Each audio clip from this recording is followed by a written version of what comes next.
20 years ago, my wife and I went through a rather long ordeal with a prank caller. I thought of it as I came to this text.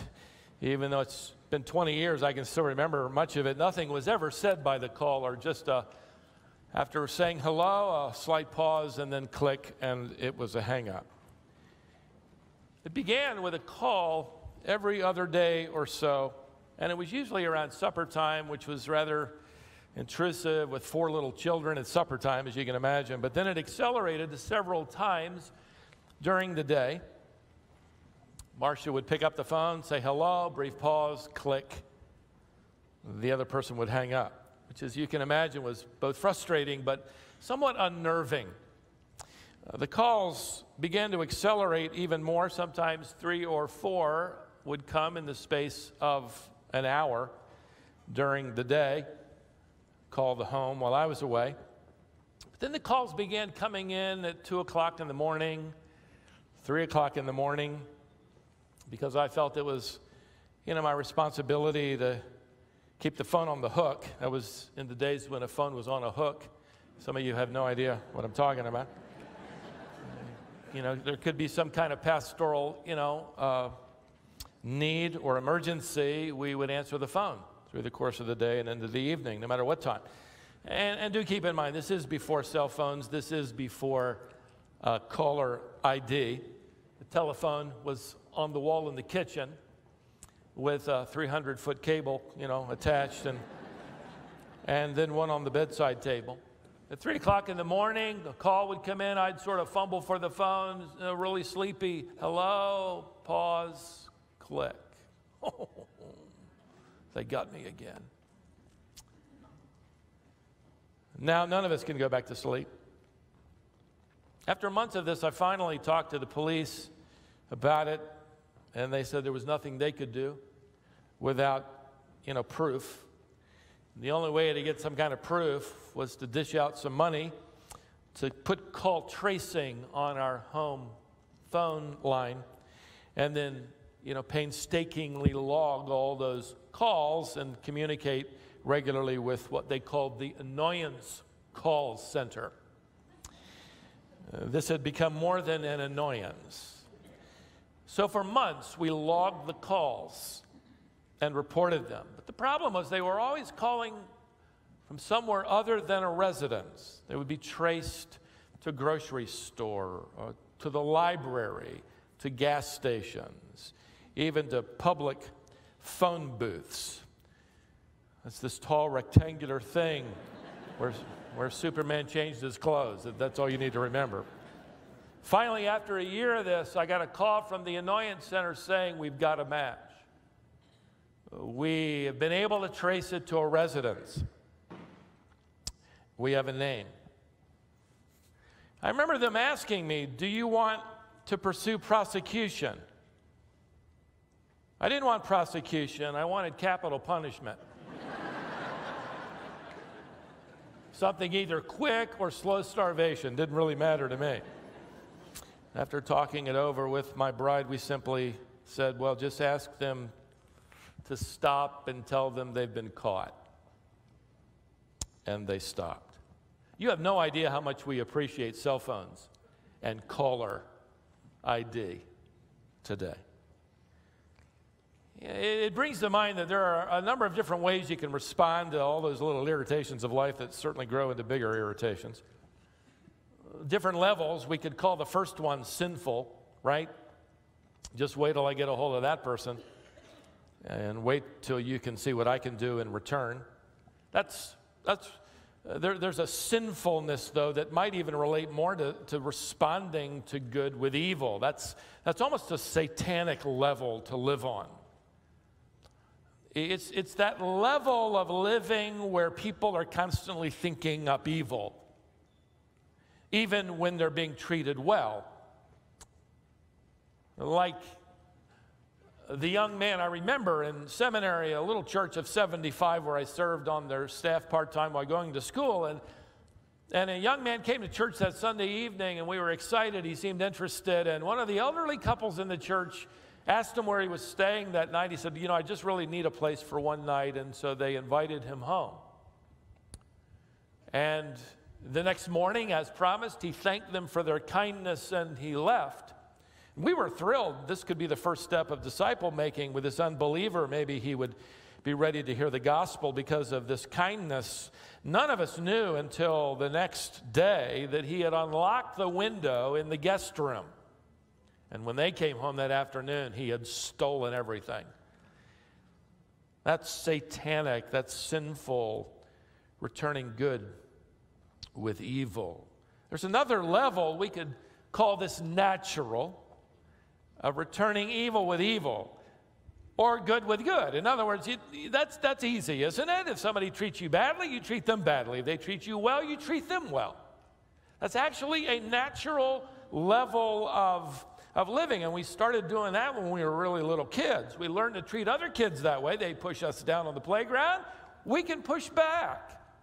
They kick our shins. We can kick shins back. Now we get a little older. It isn't so much physical, but it's verbal. You criticize me, I'll criticize you. You say something unkind to me, I'll get you back verbally. I'm reminded of what one author advised with a rather humorous tongue-in-cheek sort of way. He said it this way. He said, before you're tempted to criticize someone, walk a mile in his shoes. Then, when you yield to temptation and criticize him, you'll be a mile away. And you'll have his shoes. That's natural. I kind of like that. That's pretty shrewd. We would tell, someone, or they would say to us, you got it, you got him good. You gave him what's coming. You got even. You got even. It's natural. Does it occur to us that if you spend your time getting even, you never get ahead?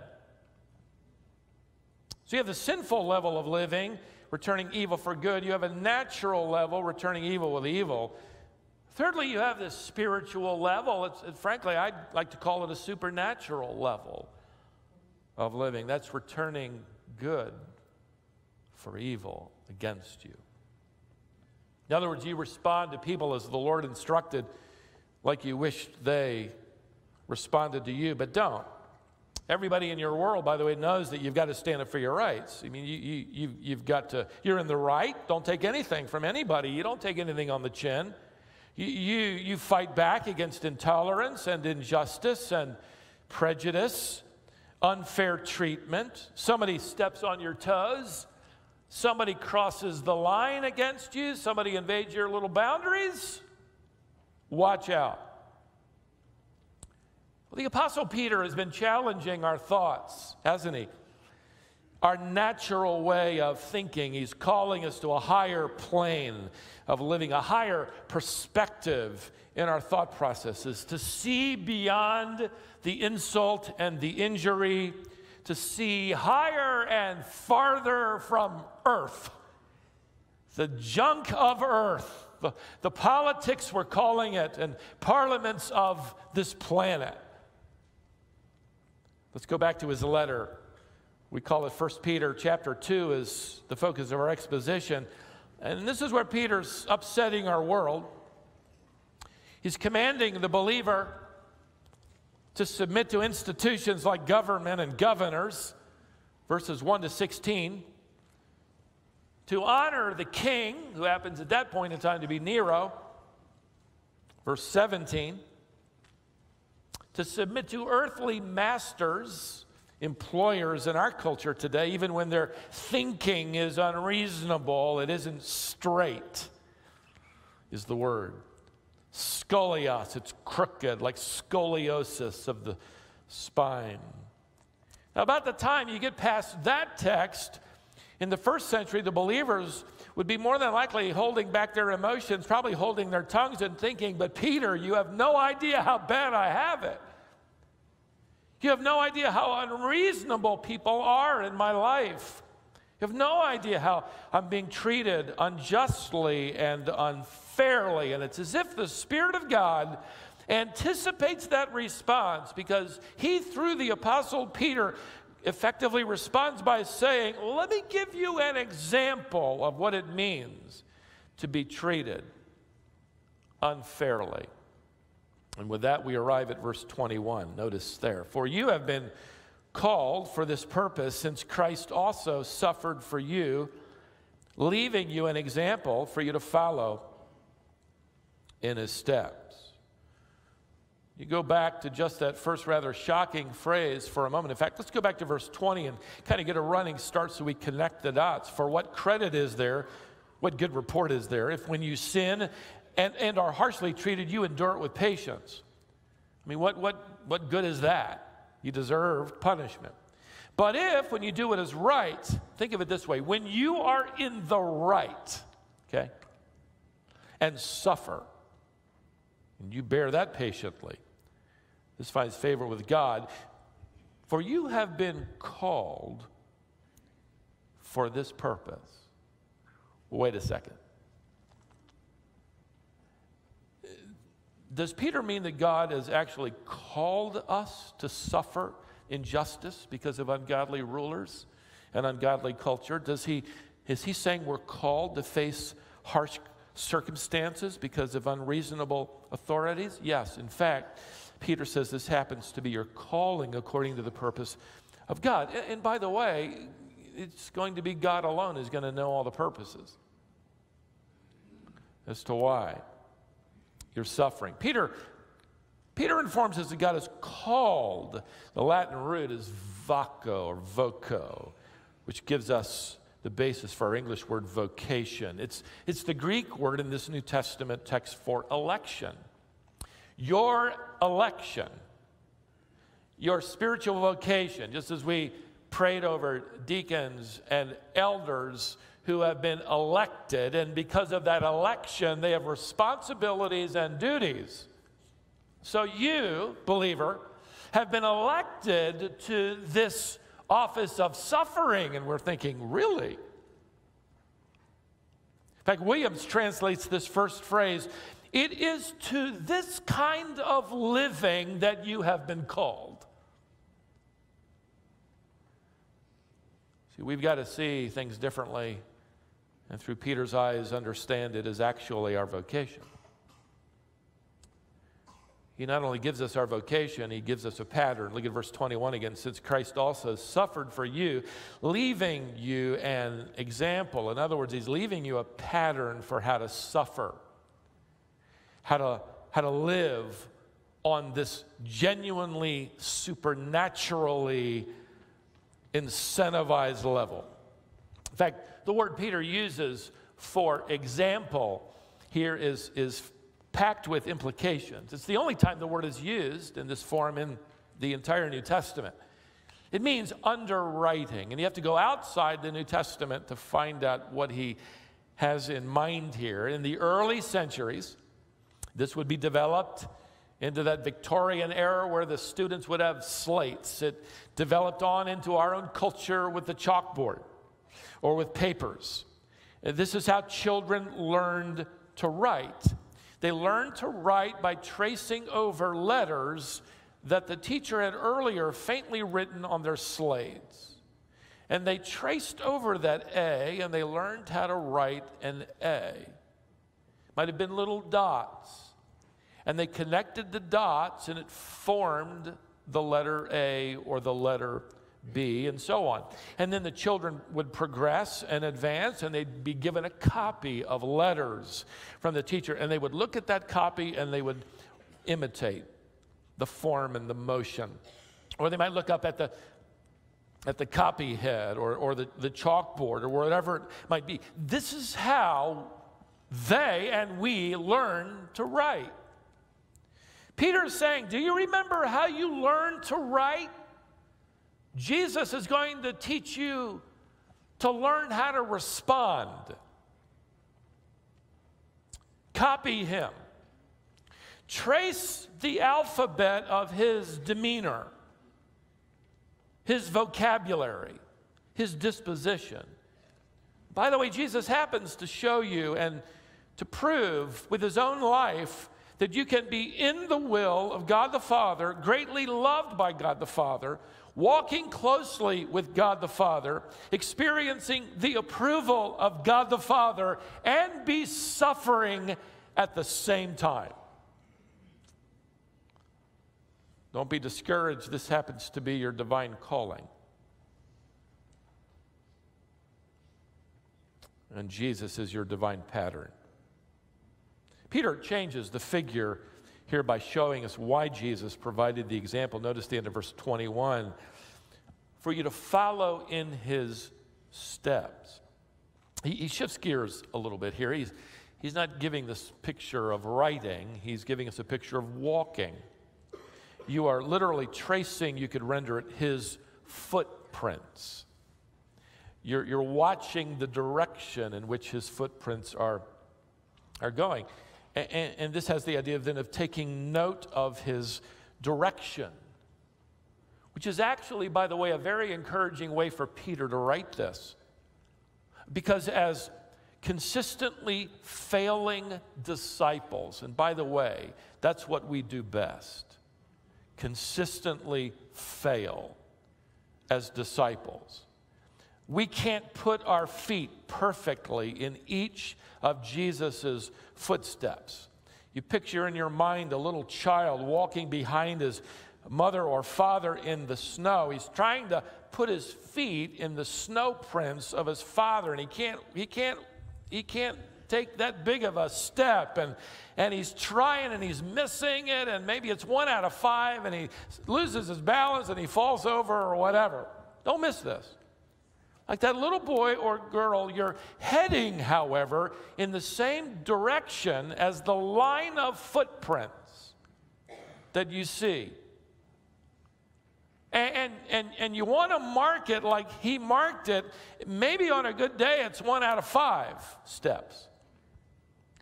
But your direction is right. Your desire is right. Your pattern is right. Peter is suggesting while you can't put your feet perfectly in the steps, you're following in the line of footprints. You're heading in the same direction as he is. And especially in this context, how you respond to unjust treatment. And it's as if Peter says at this point, now just in case you've forgotten what it was like for Jesus to be treated unjustly, let me back the truck up and remind you. Verse 22, who committed no sin, nor was any deceit found in his mouth. In other words, he didn't deserve any of the treatment he received. He didn't deserve any of it. He was completely in the right. In fact, he never did anything wrong. Who committed no sin. Wasn't anything crooked in his mouth. Verse 23, and while being reviled, he did not revile in return. That idea of reviling means to deliver vile verbal abuse.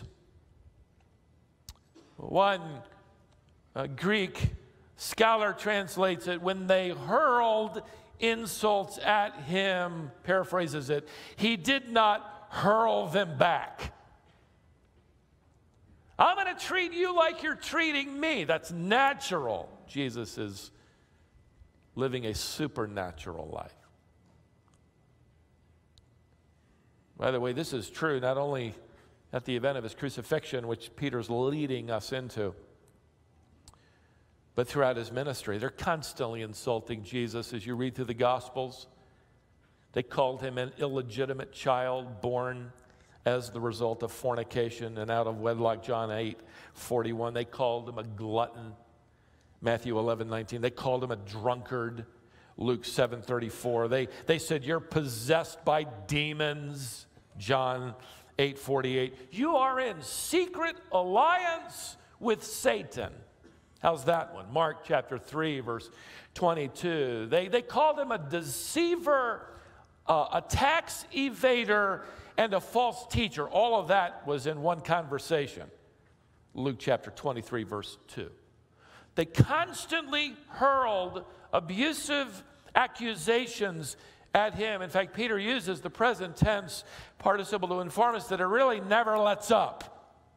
In fact, if you want to get a picture of the reality of his ministry, he is on the receiving end of one insult after another. And even when he's dying on the cross, even the other two, that are dying on either side join in. The leaders can't resist marching up the hill and insulting him. And Peter, it's as if he's asking all of us as readers, remind me again, how unjust is your treatment? Remind me again what those insults are against you. Remind me again how deeply you feel your wounds. See, Jesus Christ, your great high priest, has been touched by everything you feel. He feels it deeply. Hebrews 4:15. Just move into the mock trial if you're old enough into faith and you've read through that scene. The Sanhedrin is gathered unlawfully. It's a mock sham court. Jewish law never allowed for trial to be held, convened at nighttime in secret. The Jewish Supreme Court, referred to as the Senate, composed of 71 men. It seems that was the largest number through history, though it may vary. These were the sages, these were the wise men, these were the godly men. They'd convened an illegal trial. They would sit in a semicircle, and now they have Jesus right there. And they have paid off witnesses to lie, perjure themselves, to accuse them. The trouble is, and it's almost humorous in its irony, they can't find two witnesses who can lie well enough to agree. Mark chapter 14. But finally, even though in the Sanhedrin system of jurisprudence, the accused is never demanded to speak or incriminate himself, we've adopted that in our own system. We call it pleading the fifth. It never required any kind of statement that would accuse or indict the criminal from his own lips. They demanded that he speak, and finally he does, and he does simply because he's going to give them what they need to kill him.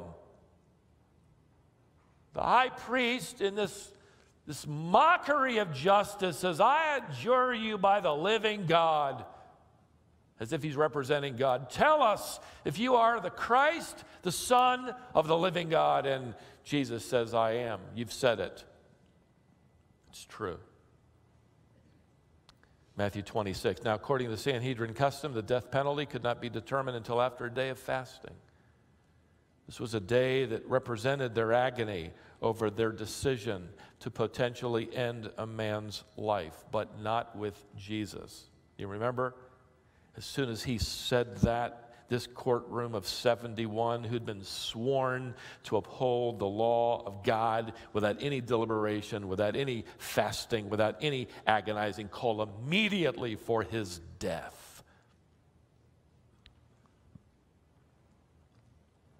I don't know about you, you're probably like me. There's no injustice that turns our stomachs like the injustice of those who are supposed to uphold justice.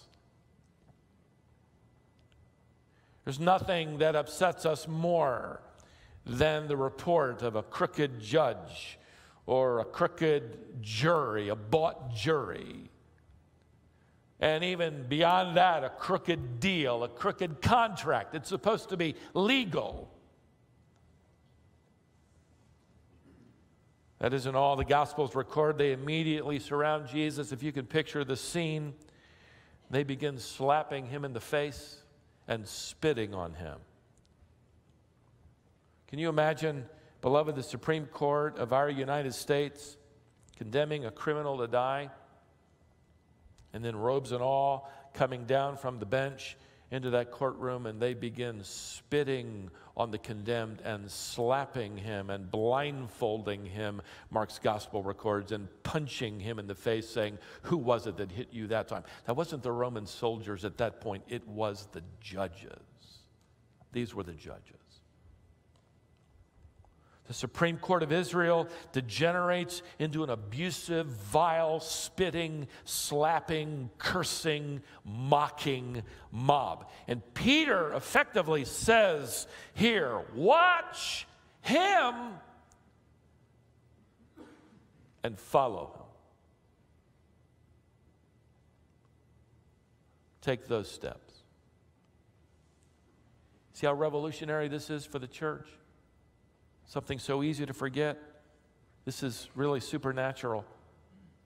Being in the right, yet being willing to be treated wrong. How do you follow that? How do you do this tomorrow at work or school or in the neighborhood or maybe even in your own family when you're treated unfairly or unjustly? Well, Peter not only gives us our vocation and our pattern, he provides us with a transaction. Notice verse 23 again. And while being reviled, that is verbally abused, he did not revile in return. While suffering, uttered no threats, but kept, here it is, but kept entrusting himself to him who judges righteously.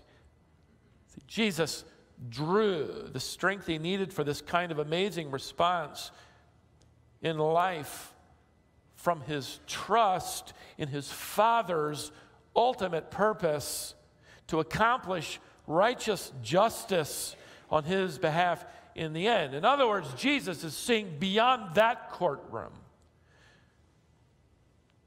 to that courtroom. He's seeing beyond this injustice to that justice.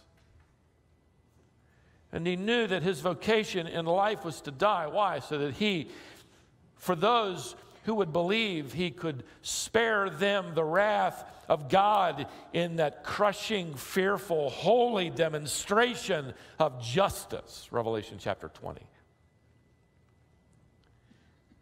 And that kind of perspective, which we've been commanded to trace and write and then follow in our own walk, allows us to live on this level when we see beyond this world and we see that world.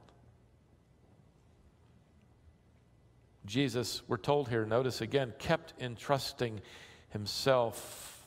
This verb means to hand over. You could render it. The tense signifies repeated past action. In other words, here's the picture: with every new wave of abuse, with every fresh wave of insult, with every fresh wave of injustice, he keeps handing himself over to his Father. By the way, would you notice Jesus didn't hand himself, his heart, his emotions, his mind to his accusers. He didn't hand himself in that way to them. He handed himself over to his Father. And with that came pity and compassion. Why? Because he knew that unless they repented, that injustice would lead them to the great and fearful justice of God who judges righteously. In fact, this verb will be among his final words. He'll say this from the cross: Father, into thy hands I commit. Same verb. I entrust. I hand over my spirit. Luke 23:46. How do you live and in living avoid the sinful level, returning evil for good? Or living on the natural level, which will be applauded. You got even. How do you live on this supernatural level of returning good for evil? It's a battle, isn't it? A Christian author and poet from the early 1800s describes your battle and mine with this transparent honesty. Have you never tasted the luxury of indulging in hard thoughts against those who've injured you? Have you never tasted that luxury? Have you never known what a fascination it is to brood over their unkindness and to pry into their malice and to imagine all sorts of wrong things about them. It has made you miserable, of course, but it has been a fascinating sort of misery that you cannot easily give up. Peter would say it has everything to do with understanding your vocation. This is your calling from God. It will include following your pattern, tracing the footprints of your Lord, even when they lead down into that kind of valley where you may be right at this moment. And it demands engaging often, perhaps daily, in this kind of transaction, in trusting ourselves back again and again and again to our Heavenly Father, knowing that beyond all this, as we've called it, beyond all the politics and parliaments of life, beyond all the junk of this world and the way it maneuvers and negotiates, there is, in the end, a righteous God who will at that point correct every wrong and make everything right.